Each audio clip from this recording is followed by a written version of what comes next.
where I am right now, I'm in the Quai Renier. This is named after Prince Renier. That's Corinthia 7 behind me. I wanted to show you up here all the yachts out at anchor here. Now out there, you won't be able to see it because they're all too small, but there's Motor Yacht Apo, which was sold recently for about $370 million, which is quite incredible to think of that kind of money changing hands. Can you imagine sending that electronic, probably exchange? It wouldn't be a suitcase, would it? $370 million sent in a digital exchange. It just begs belief, doesn't it? And then we've got an awful lot of other boats out there as well. Motor Yacht Starlust there used to be Motor Yacht Soaring, which was sold. And then a whole stack of yachts out there. And then you might be able to see in the second, there's Motor Yacht Apo in the background there, the big darker one in the background. Biggest yacht here currently in Monaco. Well, that's the Monaco anchorage out there. Now, being up here takes me back a little bit. The very first time I came to the Monaco Yacht Show, had no idea what to expect. I came up here and I filmed my very first bit from the Monaco Yacht Show, and we had Motor Yacht Jubilee, now Motor Yacht Chaos, was here at the time. It was for sale. The owner had died, but I think it was before it was delivered, and the family sold the yacht on. Nancy Walton Laurie came to the yacht show, I believe, or the deal was done at the yacht show. Whether she was here or not, I don't know. And her boat, Motor Yacht Secret, which is now Sea Pearl, was also here for sale at the same time. So yeah, apparently the deal was done at the Monaco Yacht Show for Motor Yacht Jubilee to be purchased by Nancy Walton Laurie. But that was my first ever Monaco Yacht Show in 2017, standing on this very quay up here. So it brings back some memories.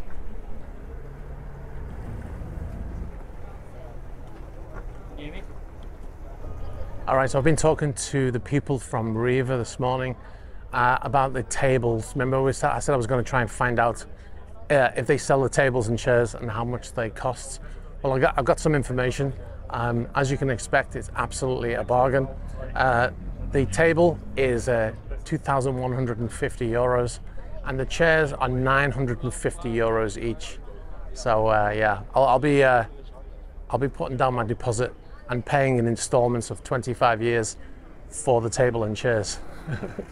Now, I've been trying to charm them, showing them one of my videos with the Riva boat in the background, telling them I'm a big fan of Riva, and I'm trying to get on this boat over here.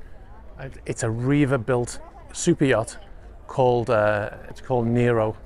It's for sale right now, and they've said that there's a possibility I might be able to go on, but it's privately owned.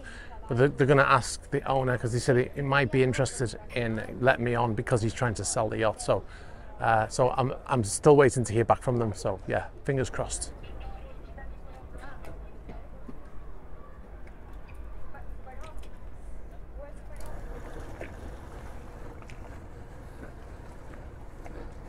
All right, so I've been invited to go and look at a classic Riva, one of the original Riva boats from the 1960s. So we're going to go and do that now. This is the Riva section. They have their own section of the yacht show. I think it's more to do with a permanent berth mooring quay for Riva. They have security on there. I had to get special permission to come down here, which is the first time I've seen that. I've always come down here in previous years, but now they've got security, so I had to get permission to get past that guy. And he was surprisingly gentle with his rubber gloves. But anyway, I'm in. So we're going to come down and have a look at the Riva, the classic Rivas. Wow, look at that. That is, each classic Riva has its own name. And this one is called Casino Royale, which is possibly the best name ever. All right, so this is an original Riva from 1961. And it's, what the woman just told me, it's had a retrofit kit fitted to make it 100% electric, as you've seen in the B-roll there. Now, you know, I've already said enough about electrification. If this is your thing, it's the best of both worlds, right? That's all I'll say. I mean, it is a beautiful yacht. Like I said, it's one of the original 1961 Rivas.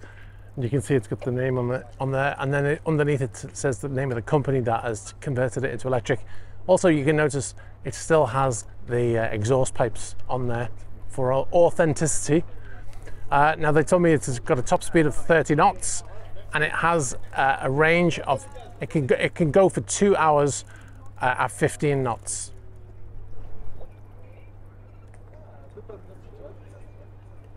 I just spoke to the guy. He says that they sell a kit.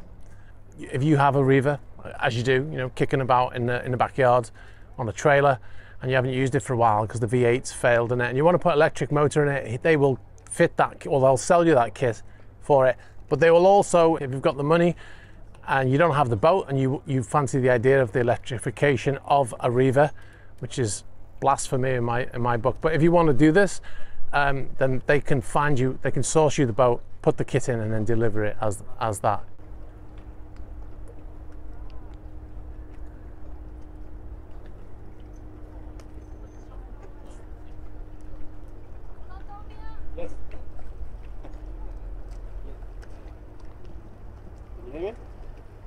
So this is more along the lines of what Riva build now in terms of boats. You can see another one here, you know, sort of keeping in the style of what they did when they used to make these, but modern ones, and they've got diesel engines in, like marine diesel engines, not American V8, which is what these are famous for.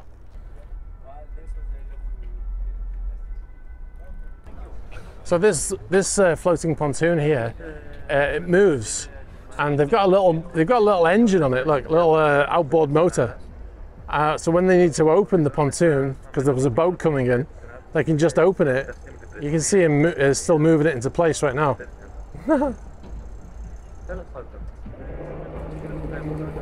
That's cool.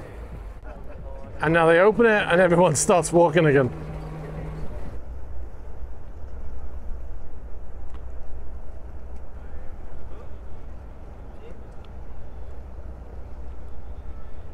All right, so it's gone 6 o'clock in the evening, and we're just leaving the show after a busy day of filming.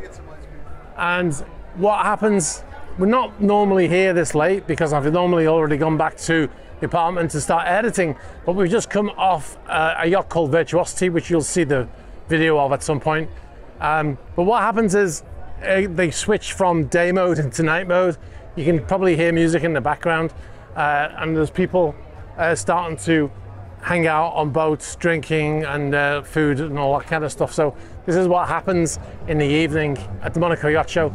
Like I said, this is one of the rare occasions where I'm still here after 6 o'clock, so I don't normally see it. But yeah, that's what happens.